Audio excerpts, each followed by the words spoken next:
Donc on va commencer cette séance, avec deux interventions, mais avec trois voix, trois personnes. Donc une sur l'Égypte, autour de revues francophones qui se sont appelées Un effort, et une qui s'appelait Don Quichotte, par une chercheuse italienne, Maria Francesca Rondinelli, qui travaille avec l'Université de Grenoble, qui a beaucoup travaillé sur le surréalisme, qui a traduit en italien une poétesse francophone égyptienne, Joyce Mansour, qui écrivait et qui a été traduite notamment par elle en italien. Elle a collaboré aussi à l'exposition que vous avez peut-être vue à Beaubourg, qui était intitulée Le surréalisme, Art et Liberté, le groupe Art et Liberté, et elle a aussi travaillé sur la presse, notamment je lui disais qu'il y a peu de temps, j'ai lu un de ses gros articles très riches et très intéressants dans un livre publié par le Centre d'études d'Alexandrie sur les presses allophones en Égypte. Elle sera la première intervenante. Les deux autres intervenantes sont Fatima Zahra Lakrissa et Maud Oussez, qui sont liées à des expériences de musée, d'accord, et des chercheuses en même temps, qui travaillent sur les artistes, les institutions, le champ artistique au Maroc, pour résumer, et elles nous parleront de leur expériences, leurs analyses, pardon, je suis un peu fatigué, sur le champ artistique au Maroc. Voilà, donc je vais donner la parole à Maria Francesca pour commencer, donc 20 minutes. Oh, il s'est fermé. Bonjour,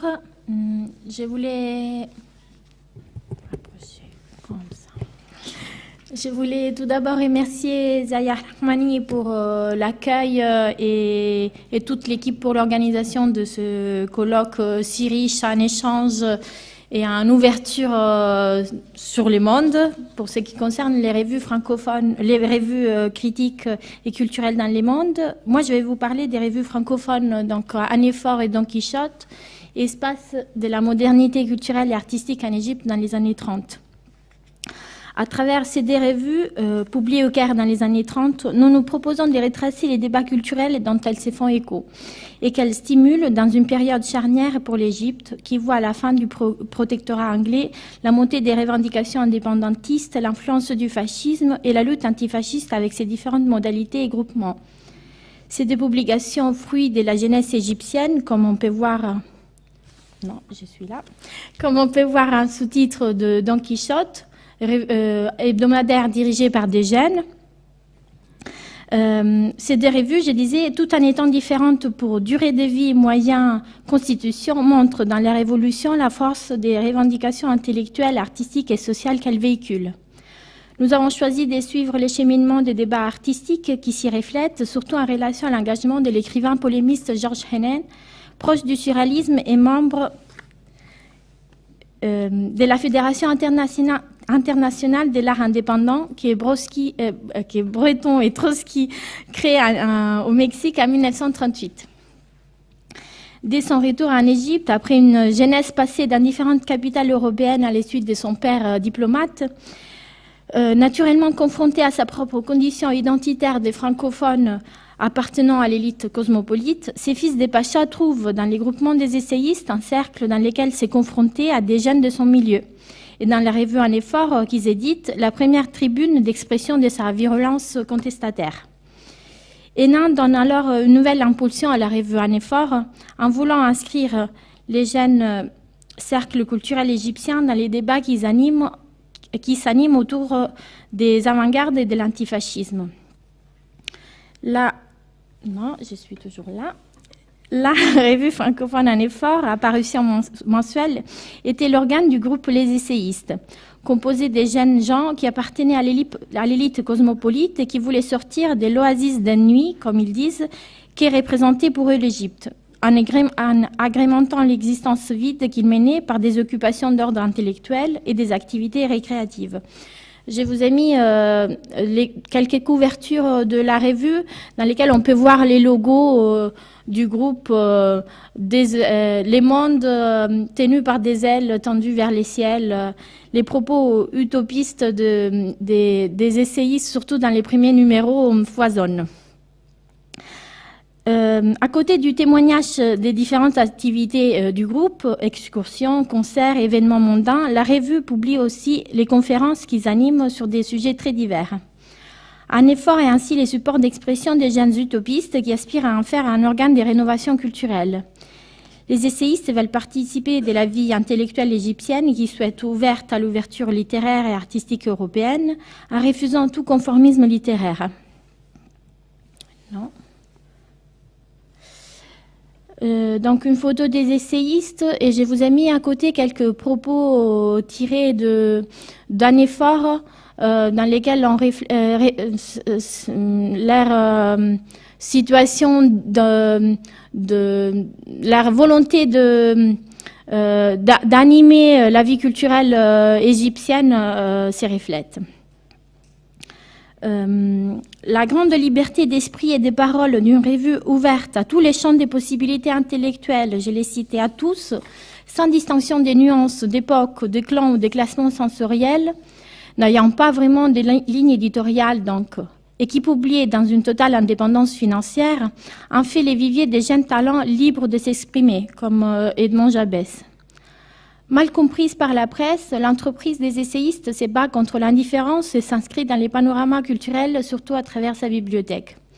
Véritable œuvre d'utilité publique, car une des celles du Caire qui faut à la portée du grand public, comme témoigne Jean-Jacques Luty, et qui ne cessa de s'enrichir.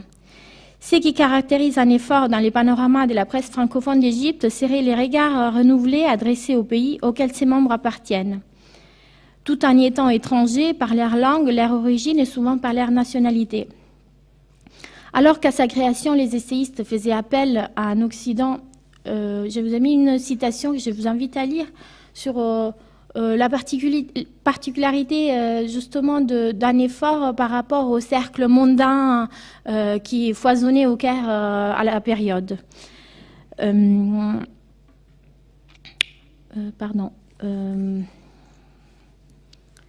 Alors qu'à sa création, les essayistes faisaient appel à l'Occident intellectuel comme un remède à un Orient apathique, l'intérêt pour la vraie nature de l'Orient dans lequel ils évoluent se reflète dans leurs manifestations qui s'ouvrent de plus en plus à la langue et à la culture arabe, à la réalité populaire et islamique de l'Égypte ainsi qu'à un certain romantisme orientaliste.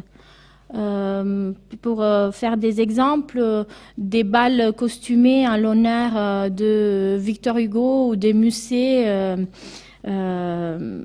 sont régulièrement organisés par les groupements. Donc, au-delà de cette surface faite de luxe à l'européenne, les regards de ces jeunes appartenant à l'intelligentsia du pays se posent enfin sur la grande majorité de la population qui continue à vivre dans des conditions de travail très pénibles et d'ignorance. Les jeunes essayistes œuvrent pour un effort de connaissance de la réalité économique et sociale du pays, des personnalités remarquables de sa culture, de sa langue et de son art. C'est le cas d'André Delomois, directeur de l'important quotidien La Bourse égyptienne, qui se demande, dans un article, un des premiers consacré à l'art paru dans un effort, « Le goût artistique en Égypte est-il en retard sur l'étranger ?» En n'y traitant que brièvement l'aspect des arts plastiques, l'article s'inscrit dans un intérêt superficiel des essayistes pour les sujets. Des expositions visitées par les groupes ont déjà été mentionnées, des comptes rendus parfois publiés, quelques images reproduites, mais pour les groupements, cela reste un des aspects de leurs activités récréatives. Ce n'est qu'avec l'adhésion très active de Georges Hénin à la fin de 1933, rapidement nommé secrétaire de la revue, qu'on assiste à un renouvelé questionnement sur l'identité de cet art égyptien, également en peinture. Nous pouvons supposer que ce fut sur l'impulsion de Hénin que s'opéra les rapprochements des essayistes en 1935 avec les groupes artistiques L'Atelier d'Alexandrie, fondé par les peintres Mohamed Naghi et Giuseppe Sebasti. Un effort lui consacre un numéro spécial dans lequel on annonce, je vais vous montrer des couvertures plus tard, un numéro spécial dans lequel on annonce que la revue souhaite offrir des sérieuses critiques d'art, comblant ainsi une regrettable lacune, alors que des expositions de jeunes artistes seront organisées.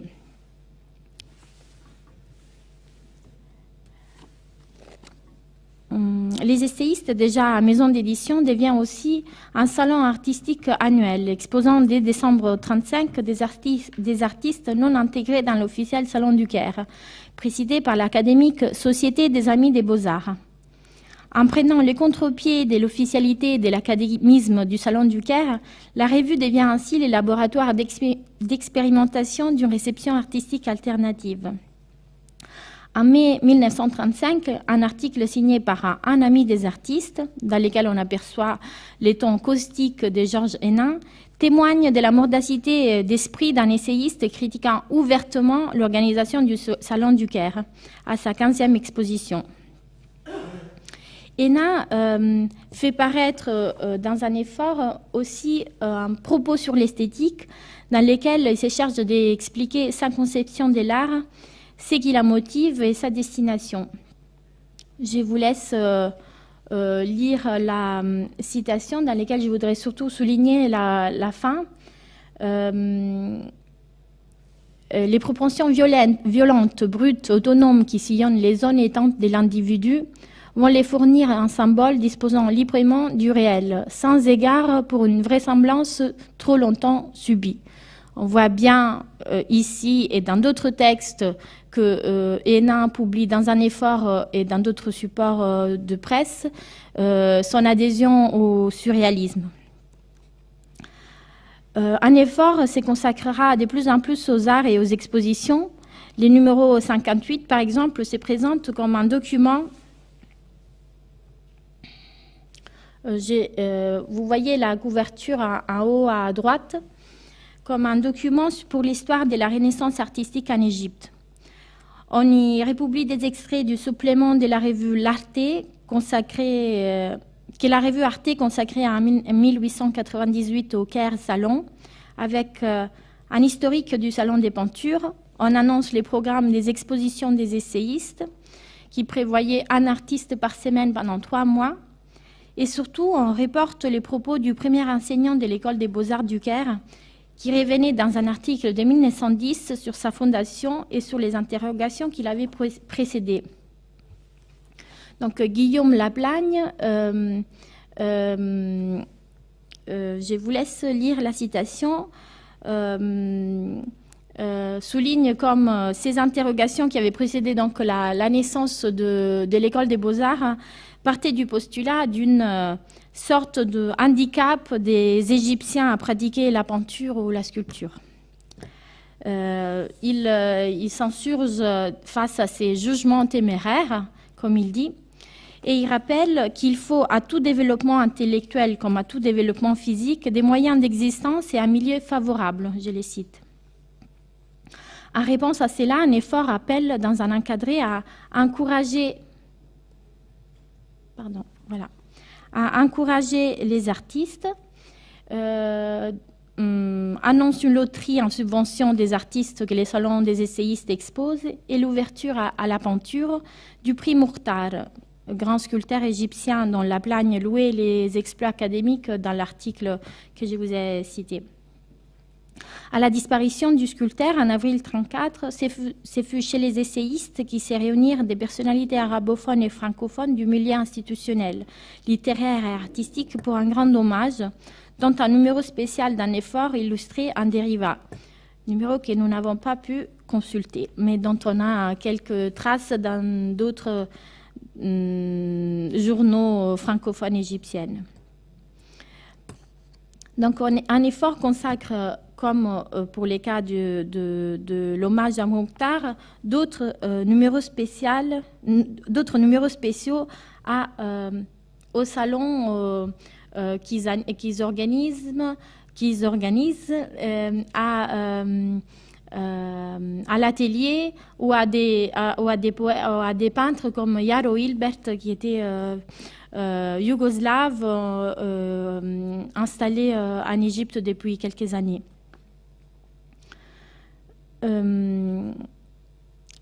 Ensuite, nous faisons l'hypothèse que la publication se soit arrêtée vers 36 ou 37. Donc, les couvertures des numéros que je vous ai mises là sont probablement les dernières de la publication, même si les activités des essayistes continuèrent, et on verra, on peut voir même dans Don Quichotte, qui a été publié quelques années plus tard, les comptes rendus des activités des essayistes.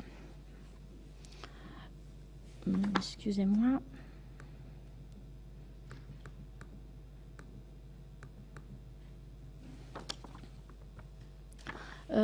D'autres couvertures d'années phares vers les derniers numéros, dans lesquels on peut voir un peu l'évolution vers cet intérêt artistique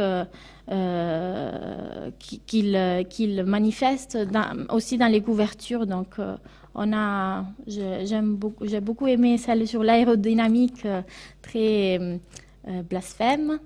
Et la seule couverture signée par Angelo Deris, qui est un peintre membre du groupe Art et Liberté, que Hénin va fonder au début de 1939. Donc, en parallèle avec l'activité essayiste qui débouchera en décembre 1938 à la création d'un nouveau groupement appelé Art et Liberté, ces revendiquants. Voilà, donc là, c'est les manifestes de Art et Liberté, Vive l'art dégénéré, et une photo du groupe Art et Liberté vers 40. Donc, Art et Liberté, qui s'est revendiqué de la Fédération internationale de l'art révolutionnaire indépendant. Hénin anime la revue éphémère Don Quichotte à partir de décembre 1939. Je vous ai remis la couverture là, dans lesquelles on peut voir comme l'intérêt pour la situation locale de l'Égypte fait toujours écho à les événements politiques et artistiques, intellectuels européens, voire mondiaux. Alors qu'un effort excluait de son activité les questions politiques et religieuses, Don Quichotte représente une tribune. D'accord. Une tribune pour la jeune génération d'artistes francophones pour qui l'esthétique ne se pense pas en dehors de son lien aux politiques. Don Quichotte, hebdomadaire d'actualité dirigé par des jeunes, est fondé par les frères Curiel, militants antifascistes et créateurs de l'Union démocratique. Hénin est membre du comité de rédaction chargé de la page littéraire. Émaillé des citations et d'aphorismes encadrés qui sont autant de professions des fois reflétant les positions politiques de la revue, Don Quichotte comporte dans sa version hebdomadaire 6 à 8 pages de grand format, avec une double page hippique et une page sportive, dont une rubrique « Propos en slip » qui exalte le naturisme. Kamel El Telmisani, l'une des figures majeures de la peinture avant-gardiste du Caire, est membre également d'Art et Liberté. Elle est principale illustrateur avec Angelo Deris de Don Quichotte.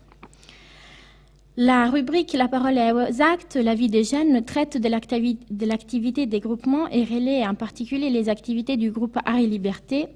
Elle annonce la naissance d'Al-Tatawar, la première revue littéraire et artistique d'avant-garde en langue arabe, et annonce la première exposition de l'art indépendant que Art et Liberté va instituer jusqu'en 1945. Marcella Biagini signe des articles dénotant l'activisme politique et social de la revue sur des questions des droits des femmes, pauvreté, illettrisme des couches populaires, hygiène et santé dans les campagnes, alors que Hénin traite de littérature mais aussi d'art.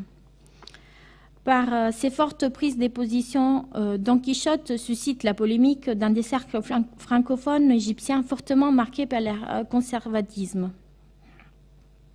J'essaye d'aller vite.